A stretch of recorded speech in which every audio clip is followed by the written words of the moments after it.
সম্মানিত হাজিরিন, আজকে আমরা উপস্থিত হয়েছি ঈদুল আজহার সলাত। সলাতের নাম কি? ঈদুল আজহা। এটা জাহিয়া শব্দ থেকে এসেছে, উজহিয়া। উজহিয়া শব্দ থেকে এটা উৎপত্তি, যার অর্থ হচ্ছে কোরবানির দিনসমূহের মধ্যে জবহকৃত পশু, উট দুম্বা, ভেড়া, ছাগল ইত্যাদি সকলকে একত্রিতভাবে উজিহা বলা হয়। আর যেহেতু এই কোরবানিটা সূর্য পূর্বে থাকার মধ্যেই দেওয়া উত্তম, পশ্চিম দিকে ঢেলে পড়ার আগেই তাকে বলা হয় জোহা। এটাকে বলা হয় জোহা। এই ঈদুল আজহার মধ্যে জোহা এবং উজহিয়া দুটি শব্দ একত্রিত করে নাম করা হয়েছে আজহা। দুটি শব্দকে একত্রিত করে নামকরণ করা হয়েছে আজহা। আর এটাকে আমরা আরেকটা বলি কোরবানির ঈদ। আরও একটা নাম আমরা আছে সমাজের, সেটা কি? কোরবানি। এই কোরবানির কুর্ব শব্দটা এসেছে ফার্সি শব্দ কুট থেকে, যার অর্থ হচ্ছে নৈকট্য। আর কুরবান শব্দের অর্থ হচ্ছে যার মাধ্যমে নৈকট্য অর্জন করা যায়। তাহলে কুর্ব হচ্ছে নৈকট্য অর্জন করা, আর কুরবান হচ্ছে যার মাধ্যমে নৈকট্য অর্জন করা যায়। সেটা আপনার বিভিন্ন মাধ্যম আছে, সলাত আছে, সিয়াম আছে, এটার মধ্যে কোরবানি আছে। এখন আপনি গরু, উট, দুম্বা, ভেড়া যে কোনো জিনিস আল্লাহ সুবহানাহু ওয়া তাআলার উদ্দেশ্যে কোরবানি দিয়ে আপনি আল্লাহর নৈকট্য অর্জন করতে পারেন। সম্মানিত হাজিরিন, আমি আপনাদের সামনে তেলাওয়াত করেছি পবিত্র কোরআনুল কারিমের সবালে বহুল পরিচিত ছোট্ট একটি সূরার একটি আয়াতের অংশ বিশেষ, মাঝখানের একটি আয়াত, সূরাতুল কাউসার। এটা সকলের মুখস্থ। ইন্না আ'তাইনাকাল কাউসার ফাসল্লি লিরাব্বিকা ওয়ানহার। আমি শুধু এতটুকুই তেলাওয়াত করেছি, ফাসল্লি লিরাব্বিকা ওয়ানহার। আপনি সালাত আদায় করুন আপনার প্রতিপালকের উদ্দেশ্যে এবং অতঃপর কোরবানি করুন।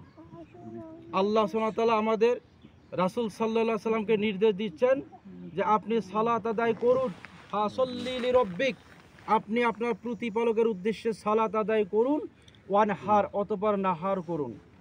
নাহার মানে প্রবাহিত করা। অবশ্যই কোরবানির দিন প্রবাহিত করা হয়, কি? রক্ত প্রবাহিত করা হয়। আর এই নাহারকে আরও একটা সম্বোধন করা হয়, উট জব করার পদ্ধতিকে নাহার বলা হয়। তবে আপনি উট জব করেন আর গরুই জব করেন, অবশ্যই প্রবাহিত হয়, রক্ত প্রবাহিত হয় না? তাহলে নাহার শব্দের অর্থ শুধু উট জব করা নয়, এটা প্রবাহিত করা। অবশ্যই আমরা যখন পশুর গলায় ফেস দেই তখন রক্ত প্রবাহিত হয়। তাজরি মিন তাহতিহাল আনহার, আল্লাহ যে প্রবাহিত মানে ঝর্ণা, যেটা প্রবাহিত হয়, এরকম নদী, ধাবমান নদী। তো এখানে প্রবাহিত করা হয়। আল্লাহ সুবহানাহু ওয়া তাআলা বলতেছেন সালাত আদায় করো, অতঃপর কোরবানি করো। সম্মানিত হাজিরিন, আমরা কোরআনুল কারিমে বহু জায়গায় দেখেছি আকিমুস সালাহ ওয়া আতুজ যাকাত, যেখানেই সালাত সেখানেই যাকাত। এর অর্থ এরকম নয় যে সালাত আদায় করেই সাথে সাথে যাকাত আদায় করতে হবে, এরকম নয়। তো এই আয়াতের মধ্যে দুটি ইবাদতকে একত্রিত করা হয়েছে, একটা হচ্ছে সলাত আর একটা হচ্ছে কোরবানি। এমন নয় যে সালাত আদায় করলেই সাথে সাথে কোরবানি করতে হয়, কারণ সালাত তো আমরা আরও অনেক আদায় করি, সাথে সাথে তো কোরবানি করি না। তো দুটি ইবাদতকে একত্রিত করে আল্লাহ সুবহানাহু ওয়া তাআলা বোঝাচ্ছেন যে সালাত আদায় করো, অতঃপর তুমি তোমার প্রতিপালকের উদ্দেশ্যে কোরবানি করো। এরপরে আসেন সূরা আনআমের 162 নম্বর আয়াতে কারিমার মধ্যে আল্লাহ সুবহানাহু ওয়া তাআলা শিখাই দিচ্ছেন, কুল ইন্না সলাতি ওয়া নুসুকি ওয়া মাহইয়ায়া ওয়া মামাতি লিল্লাহি রব্বিল আলামিন। আমার সলাত, আমার কোরবানি, আমার জীবন, আমার মৃত্যু সব কিছু কার জন্য? লিল্লাহি রব্বিল আলামিন। এখানেও সলাত আগে, এখানে প্রথমে সলাত তারপরে কোরবানি। এই আয়াতের মধ্যে প্রথমে সলাত তারপরে কোরবানি। আল্লাহ সুবহানাহু ওয়া তাআলা বুঝাচ্ছেন যে যারা সলাত আদায় করবে কোরবানি তাদের জন্য। কতটা বুঝতে পেরেছেন তো? যারা সলাত আদায় করবে কোরবানি তাদের জন্য, যারা সালাত আদায় করে না কোরবানি তাদের প্রয়োজন নাই, করেও কোনো লাভ হবে না। কারণ সালাত হচ্ছে ফরজ এমন একটি ইবাদত যেটা না করলে আপনি ইসলামের মধ্যে টিকে থাকতে পারবেন না। সেই সালাতটাই আপনার নাই, আপনি কোরবানির গরু নিয়ে, কোরবানির খাসি নিয়ে বাজারে আপনাকে প্রতিদিন দেখা যাচ্ছে কোনটা কিনবেন আর কোনটা কিনবেন না, আপনি ফরজ সালাতের ধারের কাছে নাই, আপনার কোরবানি দেওয়ার কোনো প্রয়োজন নেই। আপনার কোরবানি দেওয়ার কোনো প্রয়োজন নাই, আপনার কোরবানি আল্লাহ পর্যন্ত পৌঁছেবে না। আপনি দিনে 17টা ফরজ আল্লাহ সুবহানাহু ওয়া তাআলা অমান্য করতেছেন, 17টা হুকুম অমান্য করতেছেন, আর বছরে একবার আছে একটা ওয়াজিব, এটা নিয়ে আপনার এত মাথা ব্যথা। আপনার মতো এই রকম নিমক হারাম বান্দার আল্লাহর প্রয়োজন নেই, ওই ইবাদতের কোনো প্রয়োজন নাই। অতএব প্রত্যেক ব্যক্তিকে 5 ওয়াক্ত সালাত আদায় করতে হবে। ফাসল্লি লিরাব্বিক ওয়ানহার, আগে তুমি সালাত আদায় করো, তারপর কোরবানি করো। যা সালাত নাই তার কোরবানি নেই। সম্মানিত হাজিরিন, আমরা এখানে যারা উপস্থিত আছি, আজকেই যারা সালাত আদায় করে নেই, এখনও অনেকে লোক আছে ফজরের সালাত আদায় করেনি কিন্তু ঈদের সালাত আদায় করতে আসছেন, এখন এই মুহূর্তে তওবা করেন, আজকের পর থেকে ইনশাআল্লাহ 5 ওয়াক্ত সালাত ছেড়ে দেব না। সকলে বলেন আল্লাহুম্মা আমিন। আল্লাহ সকলকে তৌফিক এনায়েত দান করুন। কারণ আপনি তো যায় কোরবানি করবেন, তো আপনি সালাত নাই, তো আপনার কোরবানি কিভাবে আল্লাহ কবুল করেন?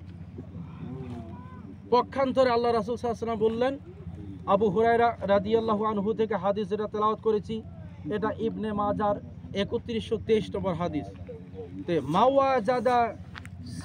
মাওয়াজাদা সাআতাও ওয়ালাম ইউজাহি ফালা ইয়াকরুবান্না মুসাল্লানা, যে ব্যক্তির সামর্থ্য থাকা সত্ত্বেও কোরবানির ব্যবস্থা করলো না, সেজন্য আমার মুসল্লিতে না আসে, তার মানে সেজন্য ঈদগাহের মাঠে না আসে।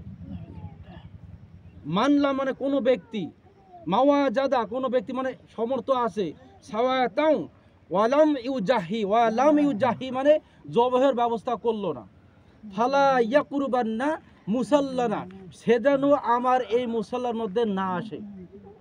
তাহলে এই হাদিস দ্বারা বোঝা যায় যে সালাতের চেয়ে কোরবানির গুরুত্ব বেশি। তার মানে যে কোরবানির ব্যবস্থা করেনি কিন্তু সামর্থ্য আছে, সে যেন ঈদগাহের মাঠে না আসে। তাহলে কি এখানে সালাতের চেয়ে কোরবানির গুরুত্ব বেশি হয়ে গেল না? বেশি হয়ে গেল। এখন বলুন তো, আমাদের ঈদের সালাদটা কি? ঈদের সালাদটা সুন্নতে মুআক্কাদা, আর কোরবানি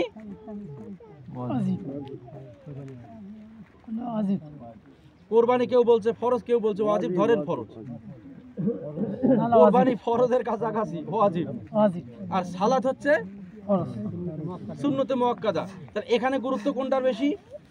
ওয়াজিবের। তার মানে আল্লাহ রাসূল পাক সাল্লাল্লাহু আলাইহি ওয়াসাল্লাম বোঝাচ্ছেন যে তোমার এই ঈদের সালাতের চেয়ে তোমার কোরবানির গুরুত্ব বেশি, কোরবানির চেয়ে 5 ওয়াক্ত সালাতের গুরুত্ব বেশি। কথা বোঝা গেছে কি?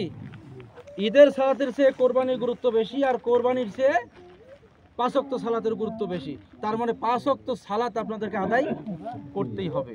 সম্মানিত হাজিরিন, এই কোরবানি আমাদের জন্য আল্লাহ সুবহানাহু ওয়া তাআলা বিধান রেখে দিয়েছেন। এই বিধান রেখে দিয়েছেন সূরা হাজ 22 নম্বর সূরা হাজের 34 নম্বর আয়াতের মধ্যে আল্লাহ সুবহানাহু ওয়া তাআলা বলতেছেন, ওয়ালি কুল্লি উম্মাতিন জাআলনা মানসাকাল লিয়াযকুরু ইসমাল্লাহি আলা মা রাযাকাহুম মিন বাহিমাতিল আনআম। আমি প্রত্যেক জাতির জন্য এই কোরবানির বিধান দিয়েছি যাতে তারা কোরবানি জবাইকালে আমার নাম উচ্চারণ করে, যাতে এই আমি যে রিজিক স্বরূপ পশু দিয়েছি এটা জবাইকালে যেন আমার নাম উচ্চারণ করে। ওয়ালি কুল্লি উম্মাতিন জাআলনা মানে প্রত্যেক উম্মতের জন্য এই পদ্ধতি রেখে দিয়েছেন, যাতে কি করে রিজিক স্বরূপ পশু জবাইকালে তোমরা আমার নাম উচ্চারণ করতে পারো। তাহলে প্রত্যেক জাতির জন্য কোরবানির বিধান রেখে ছিলেন, এটা আমাদের জন্য রেখে দিয়েছে, এটাই স্বাভাবিক। তবে সম্মানিত হাজিরিন, এক এক জাতির কোরবানি ছিল এক এক রকম, এক এক জাতির কোরবানি ছিল এক এক রকম। হাবিল কাবিলও কোরবানি দিয়েছিলেন, আদম আলাইহিস সালামের 2 সন্তান কোরবানি দিয়েছিলেন, তাদের কোরবানিও কোরবানি। এরপরে অনেক নবী রাসূল কোরবানি দিয়েছেন, তাদেরটাও কোরবানি। কিন্তু পৃথিবীর ইতিহাসে সবচেয়ে শ্রেষ্ঠ কোরবানি কার? ইব্রাহিম আলাইহিস সালামের। সবচেয়ে শ্রেষ্ঠ কোরবানি পৃথিবীর ইতিহাসে, এত শ্রেষ্ঠ কোরবানি, এত উত্তম কোরবানি পৃথিবীতে আর কেউ দিতে পারেনি, আর কিয়ামত পর্যন্ত পারবেও না কেউ। একটা মর্মান্তিক ঘটনা, একটাবারে ট্র্যাজেডি, এত বড় ট্র্যাজেডি পৃথিবীর ইতিহাসে আর কোনো নবী রাসূলের জীবনে ঘটেনি। এইরকম ঘটনা যদি আমাদের ঘটতো তাহলে নিঃসন্দেহে আমরা সকলে ফেল করতাম। 80 বছর বয়সে ইব্রাহিম আলাইহিস সালাম, সন্তান নাই, সন্তানের জন্য প্রতিদিন আল্লাহ সুবহানাহু ওয়া তাআলার কাছে দরবারে কান্নাকাটি করে যে আল্লাহ আপনি আমাকে একটা সন্তান দিন, নেক সন্তান দান করুন। প্রতিদিন সে সালাতের মধ্যে, সালাতের পরে দোয়া করে, রব্বি হাবলি মিনাস সলিহিন, রব্বি হাবলি মিনাস সলিহিন, হে আমার রব আপনি আমাকে একটা নেক পুত্র সন্তান দান করুন। এইভাবে দোয়া করতে করতে এক সময় তার দোয়া কবুল হয়ে যায়। সূরা সফফাতের মধ্যে এই ঘটনাটা সুন্দর করে বর্ণনা করা আছে। রব্বি হাবলি মিনাস সলিহিন, হে আমার রব আপনি আমাকে একটি পুত্র সন্তান দান করুন। ফাবাশশারনাহু বিগুলামিন হালিম, আল্লাহ সুবহানাহু ওয়া তাআলা বলতেছেন অতঃপর আমি তার দোয়া কবুল করলাম এবং তাকে একটা নেক পুত্র সন্তানের, স্থির বুদ্ধি সম্পন্ন পুত্র সন্তানের সুসংবাদ দিলাম। বলেন সুবহানাল্লাহ। ফাবাশশারনাহু বিগুলামিন হালিম, অতঃপর আমি তাকে সংবাদ দিলাম একটা তীক্ষ্ণ বুদ্ধি সম্পন্ন একটা পুত্র সন্তানের। এবার ইব্রাহিম আলাইহিস সালাম বলল, ইয়া রব্বুল আলামিন আমার বয়স তো 80, তাহলে কিভাবে আমার সন্তান হবে? এবার আল্লাহ সুবহানাহু ওয়া তাআলা বলল যে তুমি একটা কাজ করো, তুমি তোমার খাতনা করো। কি করলেন? খাতনা করার নির্দেশ দিলেন। 80 বছর বয়সে ইব্রাহিম আলাইহিস সালাম নিজে নিজের খাতনা করলেন। বলেন সুবহানাল্লাহ।